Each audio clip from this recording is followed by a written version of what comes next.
$210. Ce fameux jour où sa liberté est passée aux mains d'un autre pour la modique somme de $210, Sékou s'est accroché à cette image. Cette image d'une journée d'été où le soleil au zénith éclairait les pas de son petit Hosanna pour la toute première fois. C'était avant que le soleil ne laisse place à la nuit, avant que la vue du sang ne le fasse s'incliner. Il ne voulait pas qu'il s'en prenne à sa femme, à son fils. Il a obtempéré, pensant naïvement que l'enfer allait s'arrêter. Depuis, les jours se ressemblent dans la plantation. Ils sont des nuées de soleil.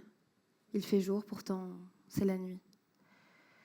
Il ne se souvient plus le visage de sa femme, et cela fait bien longtemps maintenant qu'il ne regarde plus Hosanna dans les yeux. Comment le pourrait-il ? Chaque jour, il courbe l'échine et le fouet s'abat sur son dos. Des petites gouttelettes de sang se répandent un petit peu partout sur le sol, un petit peu partout sur le visage de son fils, un petit peu partout sur les pieds de tous ceux forcés d'assister au spectacle. C'est étrange comme le temps emporte les couleurs avec lui.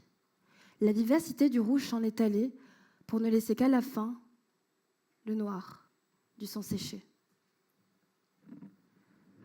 Le rouge a plongé notre humanité tout entière dans le noir. Le temps est passé. Les générations se sont enchaînées sans pourtant jamais oser se déchaîner. Des générations asservies, et ce jusqu'à ce que l'un d'entre eux dise « non, c'est fini ». Réduit au silence par la chaleur du fer brûlant alors qu'il pensait frôler du doigt le firmament, la chute est brutale, le fer est chaud, l'enfer réchauffe même les âmes, glacées par ce déchaînement.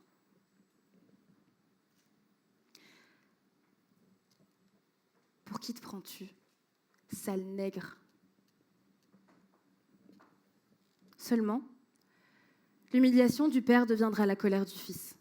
Seulement, ces mots seront à l'origine de la fin du régime. Les voix de plusieurs résonneront comme la voix d'un seul homme, mais seront réprimandées de la même façon.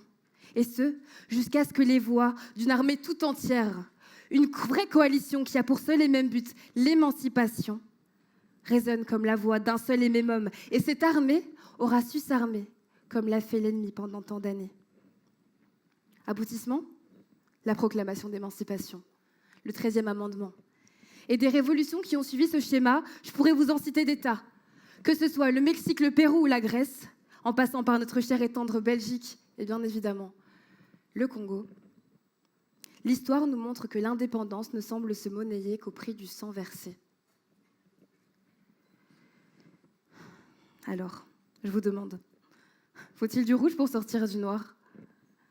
Quand, il y a 10 jours de cela, Réciproque m'a invité à me pencher sur cette problématique afin de me présenter devant vous ce soir, j'avoue avoir pensé vraiment à abandonner. Je me suis en tout temps interdit de tomber dans l'archétype de la misanthrope.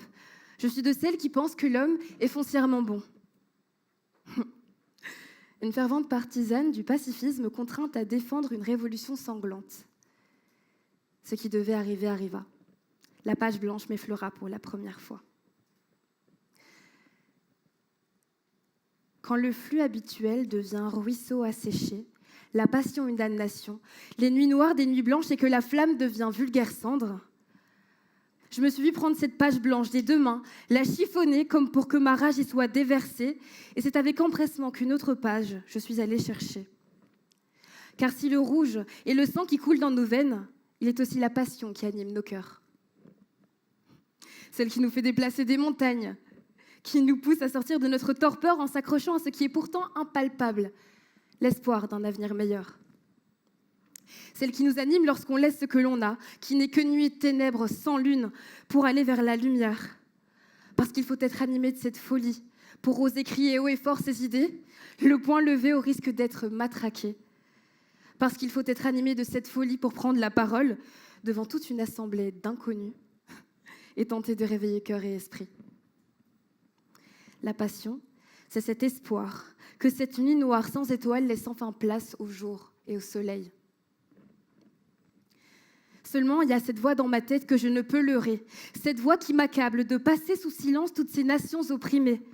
Cette voix qui me souffle, qu'elle souffre mais qu'elle sait qu'il faut et qu'il a toujours fallu du rouge pour sortir du noir. Puisque le sang est en venin qu'il est sérum.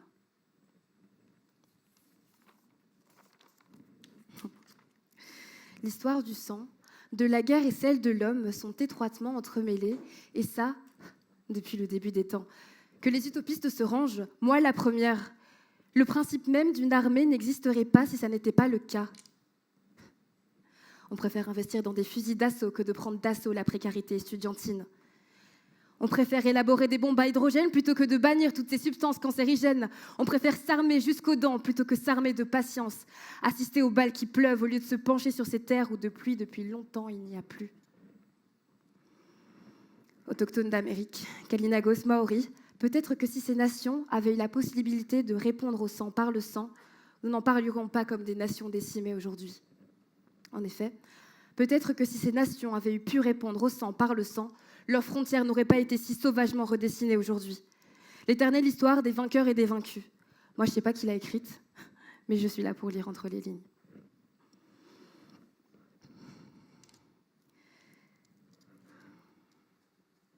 Mesdames, messieurs, monestres, quand les mots fusent en vain, que les populations s'usent sans jamais être entendues, que des torrents coulent sur les joues des mers, que la faim creuse, que l'espoir meurt et que pourtant le monde entier fait la sourde oreille, c'est malheureux, mais le rouge devient la seule échappatoire du noir. Oui, l'opprimé, époumoné d'avoir trop hurlé, se saisit d'une arme. Il n'a plus rien à perdre. La détonation de la balle, elle, ne peut pas être niée.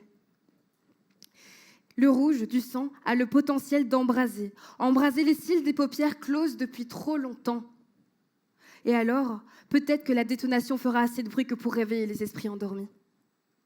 Et alors, peut-être que ces paupières s'ouvriront sur des yeux capables de constater l'horreur et d'enclencher le changement. Si on avait su réagir aux mots avant que le rouge ne soit commis, nous ne commémorerions pas les 30 ans du génocide des Tutsis au Rwanda aujourd'hui. Alors, mes amis, je ne peux que vous inviter à tendre l'oreille sur ces nations opprimées à l'heure actuelle. Car les histoires que je vous raconte appartiennent au passé, mais notre présent n'a pas su faire mieux.